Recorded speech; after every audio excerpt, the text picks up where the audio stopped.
Hi friends, ಎಲ್ರಿಗೂ ನಮಸ್ಕಾರ. Success life Kannada ಚಾನಲ್ನ ಮತ್ತೊಂದು ವಿಡಿಯೋಗೆ ತಮ್ಮೆಲ್ಲರಿಗೂ ಆತ್ಮೀಯವಾದ ಸ್ವಾಗತ. ತುಂಬ ವರ್ಷಗಳ ಹಿಂದಿನ ಘಟನೆ. 1ನೇ ತರಗತಿಯಿಂದ 5ನೇ ತರಗತಿವರೆಗೆ ಒಂದೂರಲ್ಲಿ ಪುಟ್ಟ ಶಾಲೆ ಇತ್ತು.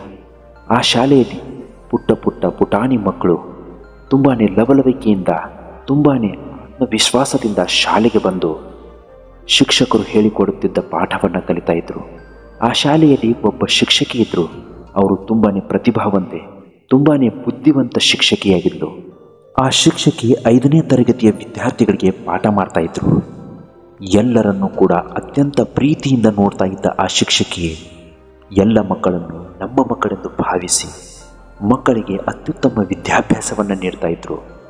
ತಮ್ಮ ವಿದ್ಯೆಯನ್ನು ಧಾರೆ ಎರೆದು ಆ ಮಕ್ಕಳಲ್ಲಿ ಲವಲವಿಕೆಯಿಂದ ಇರುವುದನ್ನು ಕಲಿಸ್ಕೊಡ್ತಾ ಇದ್ರು. 5ನೇ ತರಗತಿಯಲ್ಲಿ ಕಿಶೋರ್ ಎಂಬ ವಿದ್ಯಾರ್ಥಿ ಇದ್ದ. ಆತನ ಬಟ್ಟೆ ಯಾವಾಗಲೂ ಗಲೀಜಾಗ್ತಾ ಇತ್ತು. ಅವನು ಯಾವತ್ತೂ ಕೂಡ ಸ್ವಚ್ಛವಾದ ಶುಭ್ರವಾದ ಬಟ್ಟೆಯನ್ನು ಹಾಕೊಂಡು ಬರ್ತಾ ಇರಲಿಲ್ಲ. ಆ ವಿದ್ಯಾರ್ಥಿ ಪ್ರತಿದಿನ ಶಾಲೆಗೆ ಬರುವಾಗ ಶೂಸ್ಗಳನ್ನು ಕೂಡ ಗಲೀಜಾಗಿದ್ದನ್ನೇ ಹಾಕೊಂಡು ಬರ್ತಾ ಇದ್ದ. ಇದನ್ನು ನೋಡಿದ ಆ ಶಿಕ್ಷಕಿಗೆ ಅವನನ್ನು ಕಂಡ್ರೆ ತುಂಬಾ ಅಸಹ್ಯ ಅನ್ನಿಸ್ತೊಡಗಿತ್ತು.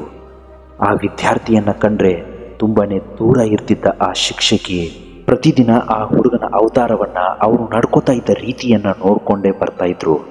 ಮಿಡ್ ಟರ್ಮ್ ಎಕ್ಸಾಮ್ ಬರುತ್ತೆ. ಆ ಎಕ್ಸಾಮ್ನಲ್ಲಿ ಆ ಹುಡುಗ ಫೇಲ್ ಆಗಿರ್ತಾನೆ. ಆ ಶಾಲೆಯ ಒಂದು ಪದ್ಧತಿ ಏನಾಗಿರುತ್ತೆ ಅಂದರೆ, ಪ್ರತಿಯೊಬ್ಬ ವಿದ್ಯಾರ್ಥಿಯು ಪಾಸ್ ಆದರೆ ಅಥವಾ ಫೇಲ್ ಆದರೆ ಅವರು ಯಾಕೆ ಪಾಸ್ ಆದರು, ಅವ್ರು ಯಾವ ತರಹ ಸ್ಟಡಿ ಮಾಡ್ತಾಯಿದ್ರು, ಅಥವಾ ಒಂದು ವೇಳೆ ಅವರು ಫೇಲ್ ಆದರೆ ಹೇಗೆ ಫೇಲ್ ಆದರು, ಯಾವ ತಪ್ಪು ಮಾಡಿ ಆ ವಿದ್ಯಾರ್ಥಿ ಫೇಲ್ ಆಗಿದ್ರು ಅಂತ ಅವರ ಪ್ರೋಗ್ರೆಸ್ ರಿಪೋರ್ಟ್ನಲ್ಲಿ ಬರೆದು ಪ್ರಿನ್ಸಿಪಾಲ್ ಟೇಬಲ್ ಮೇಲೆ ಇರ್ತಾಯಿದ್ರು. ಪ್ರಿನ್ಸಿಪಾಲ್ ಪ್ರತಿಯೊಬ್ಬರ ಪ್ರತಿಭೆಯನ್ನು, ಪ್ರತಿಯೊಬ್ಬರ ಎಫರ್ಟ್ಸನ್ನು ನೋಡಿ ಕೆಳಗಡೆ ಸಿಗ್ನೇಚರ್ ಹಾಕಿ ಪ್ರತಿಯೊಬ್ಬ ಸ್ಟೂಡೆಂಟ್ಸ್ಗೆ ಅದನ್ನು ಕೊಡ್ತಾಯಿದ್ರು. ಹೀಗೆ ಪ್ರಿನ್ಸಿಪಾಲ್ರು ಪ್ರತಿಯೊಬ್ಬ ವಿದ್ಯಾರ್ಥಿಯ ಪ್ರೋಗ್ರೆಸ್ ಕಾರ್ಡ್ ಓದುವಾಗ ಕಿಶೋರ್ ಎಂಬ ವಿದ್ಯಾರ್ಥಿಯ ಪ್ರೋಗ್ರೆಸ್ ಕಾರ್ಡ್ ಕೂಡ ಆ ಪ್ರಿನ್ಸಿಪಾಲ್ ಕಣ್ಣಿಗೆ ಬೀಳುತ್ತೆ. ಆ ವಿದ್ಯಾರ್ಥಿ ಯಾಕೆ ಫೇಲ್ ಆದ ಅಂತ ಆ ತರಗತಿಯ ಶಿಕ್ಷಕಿ ಬರೆದಿದ್ದನ್ನು ನೋಡಿದ ಪ್ರಿನ್ಸಿಪಾಲ್ರು ತುಂಬಾ ಬೇಜಾರಾಗ್ತಾರೆ. ಅಷ್ಟೇ ಅಲ್ಲ, ತಕ್ಷಣವೇ ಆ ಶಾಲೆಯ ಪ್ಯೂನ್ನನ್ನು ಕರೆದು ಕಿಶೋರ್ ಎಂಬ ವಿದ್ಯಾರ್ಥಿಯ 1ನೇ ತರಗತಿ ಹಿಡ್ಕೊಂಡು 4ನೇ ತರಗತಿಯವರೆಗೆ ಆತನ ಪ್ರೋಗ್ರೆಸ್ ಕಾರ್ಡನ್ನು ಕೂಡಲೇ ತರಬೇಕಾಗಿ ಆಜ್ಞೆ ಮಾಡ್ತಾನೆ. ತಕ್ಷಣವೇ ಆ ಶಾಲೆಯ ಪ್ಯೂನ್ ಕಿಶೋರ್ ಎಂಬ ವಿದ್ಯಾರ್ಥಿಯ 1ನೇ ತರಗತಿ ಹಿಡ್ಕೊಂಡು 4ನೇ ತರಗತಿಯವರೆಗಿನ ಪ್ರೋಗ್ರೆಸ್ ಕಾರ್ಡ್ ತೊಗೊಂಬರ್ತಾನೆ. ತಕ್ಷಣವೇ ಪ್ರಿನ್ಸಿಪಾಲ್ರು ಏನು ಮಾಡ್ತಾರೆ ಅಂದರೆ, ಆ 4 ವರ್ಷದ ಪ್ರೋಗ್ರೆಸ್ ಕಾರ್ಡ್ಗಳನ್ನು 5ನೇ ತರಗತಿಯ ಕೊಠಡಿಯಲ್ಲಿ ಟೀಚರ್ ಕೂತ್ಕೊಳ್ಳೋ ಜಾಗದ ಮೇಲೆ, ಅಂದರೆ ಟೇಬಲ್ ಮೇಲೆ ಇಟ್ಬಿಡ್ತಾರೆ. ಮಾರನೇ ದಿನ 5ನೇ ತರಗತಿಯ ಶಿಕ್ಷಕಿ ಕೊಠಡಿಗೆ ಬಂದು ಕೂತ್ಕೋತಾರೆ. ಟೇಬಲ್ ಮೇಲೆ ಪ್ರೋಗ್ರೆಸ್ ಕಾರ್ಡ್ ಇಟ್ಟಿರೋದನ್ನು ನೋಡಿ ಅದು ಯಾರದ್ದು ಅಂತ ಕ್ಯೂರಿಯಾಸಿಟಿಯಲ್ಲಿ ನೋಡ್ತಾರೆ. ಅದು ಕಿಶೋರ್ ಎಂಬ ವಿದ್ಯಾರ್ಥಿಯದ್ದಾಗಿರುತ್ತೆ. 1ನೇ ತರಗತಿಯ ಪ್ರೋಗ್ರೆಸ್ ಕಾರ್ಡನ್ನು ನೋಡ್ತಾರೆ. 1ನೇ ತರಗತಿಯ ಶಿಕ್ಷಕರು ಕಿಶೋರ್ ಬಗ್ಗೆ ಬರೆದಿರ್ತಾರೆ. ಕಿಶೋರ್ ಈ ವಿದ್ಯಾರ್ಥಿ ತುಂಬಾ ಪ್ರತಿಭಾವಂತ, ತುಂಬಾ ಲವಲವಿಕೆಯಿಂದ ಎಲ್ಲ ಸ್ಪೋರ್ಟ್ಸ್ಗಳಲ್ಲಿ, ಎಲ್ಲ ಚಟುವಟಿಕೆಗಳಲ್ಲಿ ಭಾಗಿಯಾಗ್ತಾನೆ. ಅವನ ಸಹಪಾಠಿಗಳ ಜೊತೆ ಯಾವತ್ತೂ ಕೂಡ ಜಗಳ ಆಡೋದಿಲ್ಲ, ತುಂಬಾ ನಗ್ನಗ್ತಾ ಅವ್ರ ಜೊತೆ ಕಾಲ ಕಳೀತಾನೆ ಅಂತ ಬರೆದಿರತ್ತೆ. ತಕ್ಷಣವೇ ಆ ಪ್ರೋಗ್ರೆಸ್ ಕಾರ್ಡನ್ನು ಪಕ್ಕಕ್ಕಿಟ್ಟು 2ನೇ ತರಗತಿಯ ಪ್ರೋಗ್ರೆಸ್ ಕಾರ್ಡನ್ನು ಓದೋದಕ್ಕೆ ಶುರು ಮಾಡ್ತಾರೆ ಆ ತರಗತಿಯ ಶಿಕ್ಷಕಿ. ಅದರಲ್ಲಿ ಏನು ಬರೆದಿರುತ್ತೆ ಅಂದರೆ, ಕಿಶೋರ್ ಎಂಬ ವಿದ್ಯಾರ್ಥಿ ತನ್ನ ತಂದೆ ತಾಯಿ ಜೊತೆ ಯಾವತ್ತೂ ನಗ್ನಗ್ತಾ ಇರ್ತಾನೆ. ತಂದೆ ತಾಯಿ ಮತ್ತು ಶಿಕ್ಷಕರನ್ನು ಕಂಡು ತುಂಬಾ ಗೌರವದಿಂದ ನಡ್ಕೋತಾನೆ. ಇಂತಹ ಅತ್ಯುತ್ತಮ ವಿದ್ಯಾರ್ಥಿ ನಮ್ಮ ತರಗತಿಯಲ್ಲಿರೋದು ನಮ್ಮ ಹೆಮ್ಮೆ ಅಂತ ಬರೆದಿರ್ತಾರೆ. ಅದನ್ನು ಕೂಡಲೇ ಪಕ್ಕಕ್ಕಿಟ್ಟು 3ನೇ ತರಗತಿಯ ಪ್ರೋಗ್ರೆಸ್ ಕಾರ್ಡನ್ನು ಓದೋದಕ್ಕೆ ಶುರು ಮಾಡ್ತಾರೆ ಆ ತರಗತಿಯ ಶಿಕ್ಷಕಿ. ಅದರಲ್ಲಿ ಏನು ಬರೆದಿರುತ್ತೆ ಅಂದರೆ, ಕಳೆದ 2 ವರ್ಷಗಳಿಂದ ತುಂಬಾ ಲವಲವಿಕೆಯಿಂದ ಇದ್ದ ಕಿಶೋರ್, ಆತನಲ್ಲಿ ಆ ಲವಲವಿಕೆ ಮಾಯವಾಗಿದೆ. ಅವನು ತುಂಬಾ ಚಿಂತಾಭ್ರಮಣನಾಗಿರ್ತಾನೆ. ಅವನ ತಾಯಿಗೆ ಅನಾರೋಗ್ಯ, ಬದುಕುಳಿಯುವ ಪರಿಸ್ಥಿತಿಯಲ್ಲಿ ಇರದ ಆ ತಾಯಿಯನ್ನು ಕಂಡು ಪ್ರತಿದಿನ ಕ್ಲಾಸ್ನಲ್ಲಿ ತನ್ನ ಅಮ್ಮನ ಬಗ್ಗೆನೇ ಚಿಂತೆ ಮಾಡ್ತಾ ಇದ್ದ ಕಿಶೋರ್ನ ಪರಿಸ್ಥಿತಿಯನ್ನು ಕಂಡು ನನಗೆ ತುಂಬಾ ದುಃಖ ಆಗ್ತಾ ಇದೆ ಅಂತ 3rd ಸ್ಟ್ಯಾಂಡರ್ಡ್ ಶಿಕ್ಷಕರು ಬರೆದಿರ್ತಾರೆ. ಅದನ್ನು ಓದಿದ ಮೇಲೆ ಶಿಕ್ಷಕಿಗೆ ತುಂಬ ಬೇಜಾರಾಗತ್ತೆ. ತಕ್ಷಣವೇ 4th ಸ್ಟ್ಯಾಂಡರ್ಡ್ನ ಪ್ರೋಗ್ರೆಸ್ ರಿಪೋರ್ಟನ್ನು ಓದೋಕ್ಕೆ ಶುರು ಮಾಡ್ತಾರೆ. ಅದರಲ್ಲಿ ಏನು ಬರೆದಿರುತ್ತೆ ಅಂದರೆ, ಪ್ರತಿದಿನ ತುಂಬಾ ಲವಲವಿಕೆಯಿಂದ ಇರ್ತಾ ಇದ್ದ ಕಿಶೋರ್ನ ಪರಿಸ್ಥಿತಿ ಈಗ ಮೊದಲನೇ ಥರ ಇಲ್ಲ. 1ನೇ ತರಗತಿಯಲ್ಲಿ 2ನೇ ತರಗತಿಯಲ್ಲಿ ಇದ್ದ ಕಿಶೋರ್ 3ನೇ ತರಗತಿಯಲ್ಲಿ ಇಲ್ಲ. 4ನೇ ತರಗತಿಯಲ್ಲಿ ಕೊನೆಗೂ ಅನಾರೋಗ್ಯದಿಂದ ಅವರ ತಾಯಿ ನಿಧನರಾಗ್ತಾರೆ. ಅವರ ತಾಯಿಯ ಪರಿಸ್ಥಿತಿಯನ್ನು ಕಂಡು ಪ್ರತಿದಿನ ದುಃಖದಿಂದನೇ ಶಾಲೆಗೆ ಬರ್ತಾ ಇದ್ದ ಕಿಶೋರ್ನ ಪರಿಸ್ಥಿತಿ ಕಂಡು ನಮಗೆ ತುಂಬಾ ದುಃಖ ಆಗ್ತಾ ಇದೆ. ಕಿಶೋರ್ ಮೊದಲಿನ ಥರ ಇಲ್ಲದನ್ನು ನೋಡಿ ನಮ್ಮಿಂದ ನೋಡೋದಕ್ಕೆ ಆಗ್ತಾ ಇರಲಿಲ್ಲ ಅಂತ ಬರೆದಿರ್ತಾರೆ. ಅದನ್ನು ನೋಡಿದ ಶಿಕ್ಷಕಿ ತಕ್ಷಣವೇ ಅಳೋದಕ್ಕೆ ಶುರು ಮಾಡ್ತಾರೆ. ಅವರ ಕಣ್ಣಲ್ಲಿ ನೀರು ತುಂಬಿರತ್ತೆ. ಅದನ್ನು ನೋಡಿದ ತಕ್ಷಣವೇ ಅವರ ಮನಸ್ಸು ಪರಿವರ್ತನೆಯಾಗುತ್ತೆ. ಆ ಕ್ಷಣದಿಂದಲೇ ಕಿಶೋರ್ ಮೇಲೆ ಇದ್ದ ದ್ವೇಷ ಆ ಶಿಕ್ಷಕಿಗೆ ಹೊರಟೋಗುತ್ತೆ.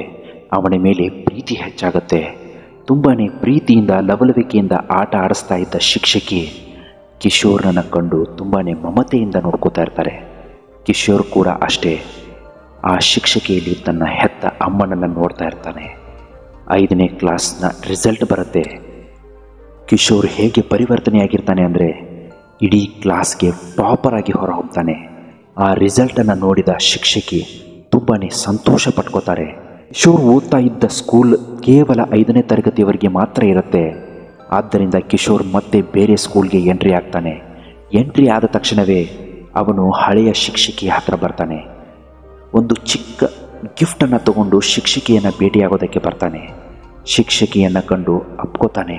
ಮೇಡಮ್, ನಾನಿವತ್ತು ನಿಮಗೆ ಒಂದು ಪುಟ್ಟ ಗಿಫ್ಟನ್ನು ತಂದಿದ್ದೀನಿ, ಅದನ್ನು ದಯವಿಟ್ಟು ನೀವು ಸ್ವೀಕರಿಸಬೇಕು ಅಂತಾನೆ. ಮೇಡಮ್ ಏನು ಮಾಡ್ತಾರೆ ಅಂದರೆ ಆ ಗಿಫ್ಟನ್ನು ಓಪನ್ ಮಾಡಿ ನೋಡ್ತಾರೆ. ಅದರಲ್ಲಿ ಒಂದು ಚಿಕ್ಕ ಪರ್ಫ್ಯೂಮ್ ಬಾಕ್ಸ್ ಮತ್ತು ಅವರ ತಾಯಿಯ ಬ್ಯಾಂಗಲ್ಸ್ ಇರುತ್ತೆ. ತಕ್ಷಣವೇ ಅದನ್ನು ಓಪನ್ ಮಾಡಿದ ಶಿಕ್ಷಕಿ ಆ ಬ್ಯಾಂಗಲ್ಸನ್ನು ತನ್ನ ಕೈಯೊಳಗೆ ಹಾಕೋತಾರೆ. ಹಾಗೂ ಕಿಶೋರ್ಗೆ ಕೇಳ್ತಾರೆ, ಈ ಪರ್ಫ್ಯೂಮ್ ಬಾಕ್ಸ್ ಯಾಕೆ ತಂದಿದೆಯಪ್ಪ ಅಂತ. ಕಿಶೋರ್ ಅದಕ್ಕೆ ಶಿಕ್ಷಕಿಗೆ ಹೇಗೆ ಉತ್ತರಿಸ್ತಾನೆ ಗೊತ್ತಾ? ಮೇಡಮ್, ಈ ಪರ್ಫ್ಯೂಮ್ ಹಾಕ್ಕೊಂಡ್ರೆ ನನ್ನ ತಾಯಿಯೇ ನನ್ನ ಜೊತೆಗಿದ್ದಾಗತ್ತೆ, ಅದಕ್ಕೆ ಇದನ್ನು ನಾನು ನಿಮಗೆ ತಂದಿದ್ದೀನಿ ಅಂತಾನೆ. ಮೇಡಮ್ ಅದನ್ನು ತಗೊಂಡು ಕಣ್ಣೀರಿಡ್ತಾ ಕಿಶೋರನ್ನು ತಬ್ಕೋತಾರೆ. ಕೆಲವು ವರ್ಷಗಳು ಕಳೆದು ಹೋಗುತ್ತೆ. ಶಿಕ್ಷಕಿಗೂ ಕೂಡ ವಯಸ್ಸಾಗತ್ತೆ. ಅವರ ಮನೆಗೆ ಒಂದು ಮದುವೆ ಇನ್ವಿಟೇಷನ್ ಬರುತ್ತೆ. ಆ ಮದುವೆ ಇನ್ವಿಟೇಷನ್ನಲ್ಲಿ ಹುಡುಗನ ಹೆಸರು ಡಾಕ್ಟರ್ ಕಿಶೋರ್ ಅಂತ ಇರುತ್ತೆ. ಹುಡುಗಿಯ ಹೆಸರು ಡಾಕ್ಟರ್ ಸ್ನೇಹ ಅಂತ ಇರುತ್ತೆ. ಇದನ್ನು ನೋಡಿದ ತಕ್ಷಣ ಆ ಶಿಕ್ಷಕಿ ತುಂಬಾ ಸಂತೋಷ ಪಟ್ಕೋತಾರೆ. ಆ ಹುಡುಗ ಏನು ಮಾಡಿರ್ತಾನೆ ಗೊತ್ತಾ? ಶಿಕ್ಷಕಿಗೆ ಅಲ್ಲಿಂದ ಫ್ಲೈಟ್ ಟಿಕೆಟ್ ಕೂಡ ಕೊಟ್ಟು ಕಳಿಸಿರ್ತಾನೆ. ಆ ಫ್ಲೈಟ್ ಮುಖಾಂತರ ಮದುವೆಗೆ ಹೋಗ್ತಾರೆ ಆ ಶಿಕ್ಷಕಿ. ಮದುವೆಗೆ ಹೋಗಿದ ತಕ್ಷಣ ಆ ಕಲ್ಯಾಣ ಮಂಟಪದಲ್ಲಿ ಎಲ್ಲರೂ ಆ ಮೇಡಕ್ಕೋಸ್ಕರ ಕಾಯ್ತಾ ಇರ್ತಾರೆ. ಮೇಡಮ್ ಒಳಗೆ ಕಾಲಿಟ್ಟ ತಕ್ಷಣವೇ ಎಲ್ಲರೂ ಚಪ್ಪಾಳೆ ಹೊಡಿತಾರೆ. ಚಪ್ಪಾಳೆ ಹೊಡೆದ ತಕ್ಷಣ ಕಿಶೋರ್ ಎಂಬ ಆ ವಿದ್ಯಾರ್ಥಿ ಎಲ್ಲರನ್ನೂ ತನ್ನ ಆ ಶಿಕ್ಷಕಿಯನ್ನು ಪರಿಚಯಿಸ್ತಾನೆ. ಎಲ್ಲರೂ ನೋಡಿ, ಇವರೇ ನನ್ನ ತಾಯಿ, ಈ ತಾಯಿ ಇದ್ದಿದ್ದರಿಂದನೇ ನಾನಿವತ್ತು ಈ ಮಟ್ಟಕ್ಕೆ ಬೆಳೆದು ನಿಂತಿದ್ದೀನಿ. ನನ್ನ ಹೆತ್ತ ತಾಯಿಯನ್ನು ಕಳ್ಕೊಂಡಿದ್ದ ನನಗೆ ತುಂಬಾ ದುಃಖ, ನೋವು ಆರಿಸ್ಕೊಂಡಿತ್ತು. ಆಗ ನಾನು 5ನೇ ಕ್ಲಾಸ್ನಲ್ಲಿದ್ದೆ. ನನ್ನ ಜೊತೆ ಯಾರೂ ಕೂಡ ಸರಿಯಾಗಿ ಮಾತಾಡ್ತಾ ಇರಲಿಲ್ಲ. ಆಗ ನನ್ನ ಪರಿಸ್ಥಿತಿ ತುಂಬಾ ಗಂಭೀರತೆಯಿಂದ ಕೂಡಿತ್ತು. ಅಂತಹ ಸ್ಥಿತಿಯಲ್ಲಿ ತನ್ನ ಹೆತ್ತ ಮಗನಿಗಿಂತ ಹೆಚ್ಚಾಗಿ ಈ ಮೇಡಮ್ ನನ್ನನ್ನು ನೋಡಿಕೊಂಡ್ರು. ಇವರು ನನ್ನ ಹೆತ್ತ ತಾಯಿಗಿಂತನೂ ನನಗೆ ಹೆಚ್ಚು. ಇವರಿದ್ದಿದ್ದರಿಂದನೇ ನಾನಿವತ್ತು ಇಂತಹ ಮಟ್ಟದಲ್ಲಿ ಬೆಳೆದು ನಿಂತಿದ್ದೀನಿ. ಇವರಿಂದಾನೇ ನಾನು ಈ ಮಟ್ಟಕ್ಕೆ ಬೆಳೆದಿದ್ದೀನಿ. ನಾನಿವತ್ತು ಇಂತಹ ದೊಡ್ಡ ಹುದ್ದೆಯಲ್ಲಿದ್ದೀನಿ ಅಂದರೆ ನನಗೆ ಅವರು ಕೊಟ್ಟ ಭಿಕ್ಷೆ ಅಂತ ಹೇಳ್ತಾನೆ. ತಾಯಿ ಮಗ ಇಬ್ಬರು ಕೂಡ ತುಂಬಾ ಕಣ್ಣೀರಿಡ್ತಾ ಒಬ್ರಿಗೊಬ್ಬರು ತಪ್ಪಿಕೊಂಡು ಆನಂದದಿಂದ ಆ ಮದುವೆಯಲ್ಲಿ ಭಾಗಿಯಾಗ್ತಾರೆ. ಡಿಯರ್ ಫ್ರೆಂಡ್ಸ್, ಕತೆ ತುಂಬ ಚಿಕ್ಕದಾಗಿದ್ದರೂ ಒಳ್ಳೆಯ ಸಂದೇಶವನ್ನೇ ನೀಡುತ್ತೆ. ಈ ಕಥೆನ ನಾನು ನಿಮ್ಮ ಮುಂದೆ ಯಾಕೆ ಪ್ರಸ್ತುತಪಡಿಸ್ತಾ ಇದ್ದೀನಿ ಅಂದರೆ, ಇಲ್ಲಿ ನೋವು ಯಾರಿಗಿಲ್ಲ ನೀವೇ ಹೇಳಿ? ಎಲ್ರಿಗೂ ನೋವಿದ್ದದ್ದೇ. ಪ್ರಪಂಚದಲ್ಲಿ ನೀವು ಹುಟ್ಟು ಬಂದಿದ್ದೀರಾ ಅಂದರೆ ಇಲ್ಲಿ ನೋವನ್ನು ಅನುಭವಿಸ್ಬೇಕು, ಸುಖವನ್ನು ಕೂಡ ಅನುಭವಿಸ್ಬೇಕು. ಆದರೆ ಒಂದು ಮಾತ್ರ ಸತ್ಯ, ಪ್ರತಿಯೊಬ್ಬರ ಜೀವನದಲ್ಲಿ ಒಂದು ಅವಕಾಶವನ್ನು ಕೊಟ್ಟಿರ್ತಾನೆ ಆ ದೇವರು. ಆ ಅವಕಾಶವನ್ನು ಸರಿಯಾದ ರೀತಿಯಲ್ಲಿ ಬಳಸ್ಕೋಬೇಕು. ದೇವರು ಯಾರದಾದರೂ ಒಂದು ರೂಪದಲ್ಲಿ ಬಂದು ನಿಮಗೆ ಸಹಾಯ ಮಾಡಿಯೇ ಮಾಡ್ತಾರೆ. ಆದರೆ ನೀವು ಸರಿಯಾದ ಸಮಯದಲ್ಲಿ ಸರಿಯಾದ ಸಂದರ್ಭದಲ್ಲಿ ಅದನ್ನು ಸರಿಯಾದ ರೀತಿಯಲ್ಲಿ ಬಳಸ್ಕೊಳ್ಳೋದಿದೆಯಲ್ಲ, ಅದು ತುಂಬ ಮುಖ್ಯವಾದದ್ದು. ಇಂತಹ ಮತ್ತಷ್ಟು ಮೋಟಿವೇಶ್ನಲ್ ವಿಡಿಯೋಗಳಿಗೋಸ್ಕರ ನಮ್ಮ ಚಾನಲ್ ದಯವಿಟ್ಟು ಸಬ್ಸ್ಕ್ರೈಬ್ ಮಾಡ್ಕೊಳ್ಳೋದನ್ನು ಮಾತ್ರ ಮರಿಬೇಡಿ. ನಮಸ್ಕಾರ, ಎಲ್ರಿಗೂ ಒಳ್ಳೆಯದಾಗಲಿ.